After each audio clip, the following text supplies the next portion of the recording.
राधे राधे साथियों। आज सुबह हमने अभी सुबह पूजा पाठ खत्म किया अपना। और आप सभी को लोहड़ी की बहुत बहुत शुभकामनाएं। और आपका लोहड़ी अच्छी तरह बने, आपके परिवार में सुख समृद्धि बनी रहे और आप हंसी खुशी इस त्योहार को मनाएं। और अगले साल भी आप हंसी खुशी इस त्योहार को मनाते रहे। भगवान की असीम कृपा आप पर बनी रहे, सब पर, भक्तजनों पर। और कृष्ण जी की आपको, राधा जी की आपको असीम कृपा बनी रहे, ये मैं दिल से दुआ करता हूँ। और भक्तजनों, आज लोहड़ी के उपलक्ष्य पे आज हम श्रीमद् भगवद गीता के अनुसार ही कुछ वर्णन करेंगे, कुछ श्लोक है उनका पालन करेंगे। तो फर्स्ट ऑफ ऑल तो आज हम शुरू से श्रीमद् भगवद गीता का श्रवण करेंगे। वैसे मैं बीच बीच में से आपको गीता का सार तो देता ही रहता था, लेकिन हम शुरू से अब अध्याय शुरू करेंगे, चाहे एक ही पन्ना करना हो, लेकिन हम करेंगे शुरू से। तो जब भगवान रणभूमि में थे, महाभारत की रणभूमि में, तो और आपको पता ही है कि अर्जुन जब अपने जो सके संबंधी थे, चाहे वो भीष्म पितामह थे, चाहे धृतराष्ट्र के 100 कौरव पुत्र थे, कितने भी थे, जितने उनके भाई बंधु थे, उन पर वो तीर नहीं चला रहे थे। क्योंकि भगवान श्री कृष्ण वो तो बता रहे थे कि पार्थ तुम कर्म करो, लेकिन वो कर्म नहीं कर पा रहा था, वो अपने कर्मों का पालन नहीं कर पा रहा था। इसीलिए भगवान ने श्रीमद् भगवद गीता का उसको सार बताया और इसी को उसका लेसन भी बताया जीवन का, कि जीवन का सार भी यही है। और कलयुग में प्राणियों के लिए भी यही सार है कि आप जब भी किसी हद तक हार जाओ, अपने जीवन से कभी हार जाओ, इस रणभूमि में अकेला पड़ जाओ, तो आप श्रीमद् भगवद गीता का पाठ करो।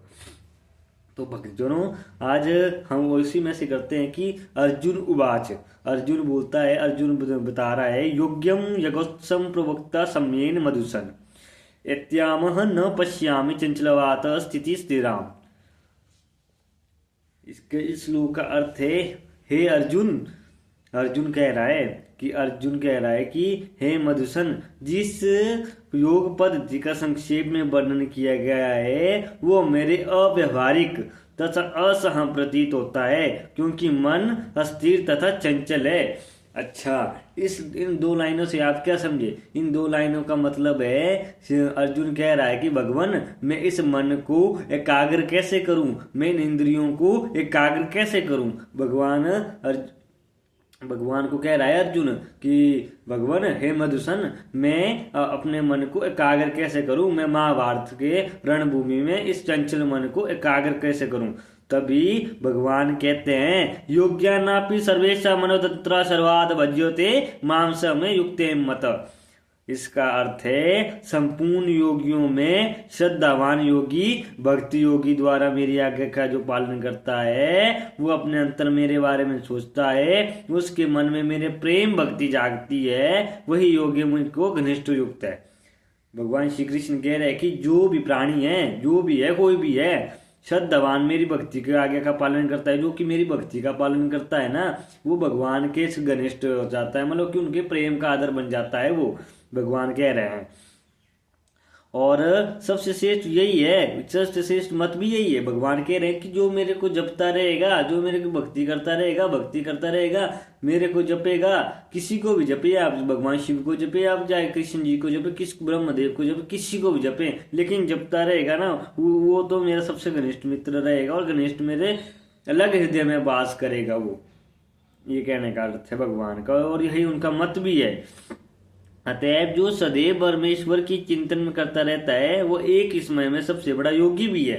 भगवान कह रहे हैं कि जो हर जैसे काम कर रहे हैं आप, चाहे आपका अच्छा हुआ काम, चाहे बुरा हुआ, जी राजा की रानी की कृपा से हुआ, जी कृपा से हुआ, चाहे अच्छा हुआ जी कृपा से हुआ, बस अच्छा हुआ, चाहे बुरा हुआ, चाहे कुछ भी हो, पूरे दिन में बस राधे राधे बोलते रहना है, हरि नाम बोलते रहना, हरि नाम बोलते रहना, हरे कृष्णा बोलते रहना, हरे कृष्णा जी, हरे कृष्णा जी से हो गया, बस नाम लेते रहो। भगवान बोल रहा कि चिंतन करता रहो मेरा, इसका ये मानना है। और यही सबसे बड़ा योगी भी है, उसको भी सबसे ज्यादा सर्वोच्च योगी भी माना गया है भगवत गीता में। तभी भगवान अर्जुन से भगवान आगे भी कहते हैं कि तुम क्षत्रिय होने के कारण वो युद्ध का त्याग नहीं कर सकता। अर्जुन कह रहे हैं कि तुम, अर्जुन को बोल रहे हैं श्री कृष्ण कि तुम क्षत्रिय होने का पालन करो, तुम युद्ध का त्याग नहीं कर सकते, तुम अपने कर्मों का पालन करते रहो। भगवान श्री कृष्ण कहते हैं कि तुम अपने जैसे कि तुम युद्ध कर रहे हो उसका पालन करते रहो, तुम त्याग मत करो युद्ध का। तभी अर्जुन कहता है कि हे भगवान, जो ऑपोजिट साइड है, जो जितने भी मेरे सामने खड़े हुए हैं, विपरीत खड़े हुए हैं स्थिति में, वो सब अपने हैं। तो श्री कृष्ण जी बोलते हैं कि हे हे पार्थ, अगर ये अपने हैं तो सामने खड़े ही क्यों हैं? श्री कृष्ण जी कह रहे हैं कि ये अपने हैं तो सामने खड़े ही क्यों हैं? तो कि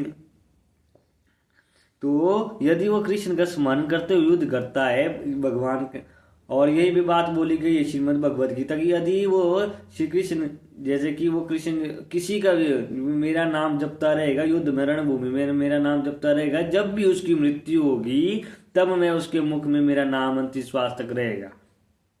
भक्ति जोनों ऐसे नहीं आ जाता कि किसी की मृत्यु होने पर भगवान का नाम बहुत ही मुश्किल से आता है। वो जब भी किसी का नाम, जब मृत्यु हो जाती है ना, मृत्यु से 2 मिनट पहले भी अगर भगवान का चिंतन आ जाए, भगवान का नाम लिया जाए, तो वो सीधा वैकुंठ धाम में चला जाता है, वो सीधा गोलोक में चला जाता है। भगवान कह रहे हैं, ये श्रीमद् भगवद गीता कह रही है। बट जैसे कि कोई बंदा मरता है, कोई भी व्यक्ति मरता है, तो वो अपना मुंह ही हो जाता है, वो अपने परिवार को देखता है, मेरा परिवार छूट गया, मेरा पिता छूट गया, मेरा बेटा छूट गया, ये मेरी बीवी छूट गई, मैं तो कुछ ना कुछ परिवार का त्याग नहीं कर पाता। वो भगवान को स्मरण करता ही नहीं, पूरी जिंदगी तो उसने मोह में ही बिता दी, अपने मोह में दबा दी कि पुत्र मोह, बधु मोह, हर किसी में दबा दी। लेकिन जो व्यक्ति भगवान को मृत्यु के समय याद करता है, वो सीधा वैकुंठ धाम में प्रवेश करता है, भगवान कह रहे हैं ये। और यही भगवत गीता भी कह रही है। परंतु इसके लिए मनुष्य को भगवान के दिव्य प्रेम भक्तिमयी सेवा से पूर्णतः समर्पित होना होगा। भगवान को बोल रहे हैं ये कि अगर इस चेतना का अभिव्यक्त करना है, तो उसके लिए भगवान के प्रेम व्यक्त होना चाहिए। जैसे जी प्रहलाद जी थे, जैसे कि वो प्रहलाद जी थे, जब उनके पिता ने उनको मृत्यु दंड दिए, कि कितनी मृत्यु दंड दिए, लेकिन कब नहीं बचाने आए। फिर लास्ट में जब हिरण्यकश्यप को मारने के लिए भगवान नरसिंह का अवतार लेना ही पड़ा। उसी प्रकार तुम्हारी भक्ति अगर सच्ची होगी तो भगवान जरूर आएंगे। अगर तुम दिखावा करोगे तो भक्ति करोगे, दिखावे की भक्ति करोगे तो भगवान कभी नहीं आते हैं। ये बता रहे श्रीमद् भगवद गीता, ये बता रही है। वास्तव में हमें अपने शरीर से अपितु अपने मन से, बुद्धि से कर्म करने चाहिए। भगवान बोल रहे हैं कि तुम्हें अपने शरीर से काम नहीं करना चाहिए। वास्तव में कर्म अपने मन से होता है, बुद्धि से होता है। जो कर्म होते हैं वो बुद्धि से होते हैं। तुम्हारा शरीर तो कुछ भी कर सकता है, ये तो नाशवान है, ये मन बड़ा कुछ करवा सकता है। अतएव यदि मन तथा बुद्धि सदैव परमेश्वर के विचार में मग्न रहेंगे तो स्वाभाविक ही इंद्रिया भी उनकी सेवा में लगी रहेगी। देखो क्या कितनी बड़ी लाइन बता रहे हैं भगवान, कि अगर मन और बुद्धि सदैव भगवान के चिंतन में रहेगी तो इंद्रियां अपने आप उस कार्य में करती है, उन कार्यों में भगवान का चिंतन करती है।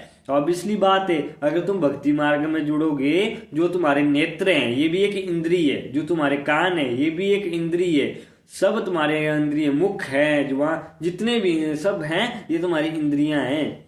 अब इन इंद्रियों को कंट्रोल करना हमारे बस की बात नहीं है। अगर जिन जिन व्यक्तियों ने इन इंद्रियों को कंट्रोल कर दिया, वो सीधा परमेश्वर के धाम ही गए हैं, वो सीधा परमेश्वर के साथ ही बने, वो गुरु बने, वो संत बने हैं।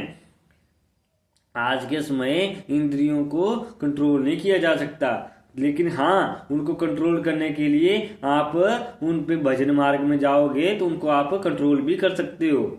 ये बता रहे हैं भगवान। तो इंद्रियां के कार्य कम से कम बाहर से तो वो वैसे ही रहते हैं, लेकिन चेतना बदल जाती है।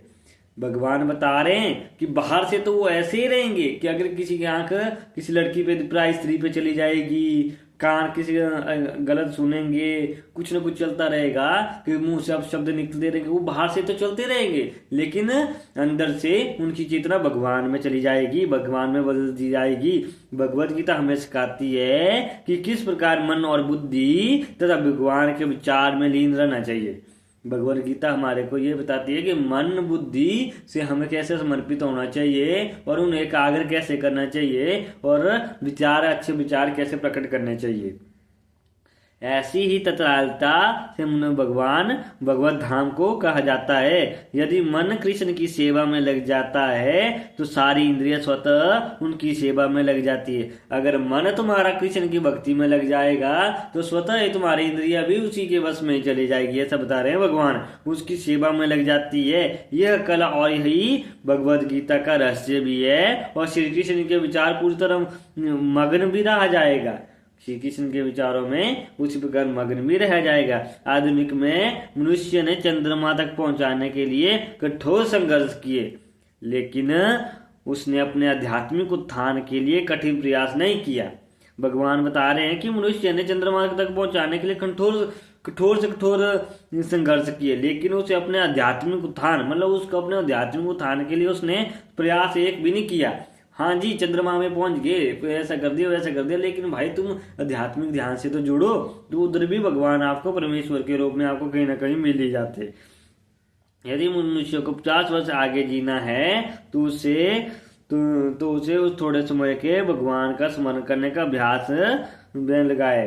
भगवान कह रहे हैं, अगर भगवत गीता में बता रही है कि अगर मनुष्य को अगर 50 साल भी जीना है, 50 वर्ष आगे भी जीना है, तो भगवान का चिंतन करना पड़ेगा, भगवान के ऊपर समर्पित रहना पड़ेगा। यह अभ्यास भक्ति योग है, इसी को कर्म योगी कहते हैं, भक्ति योगी कहते हैं।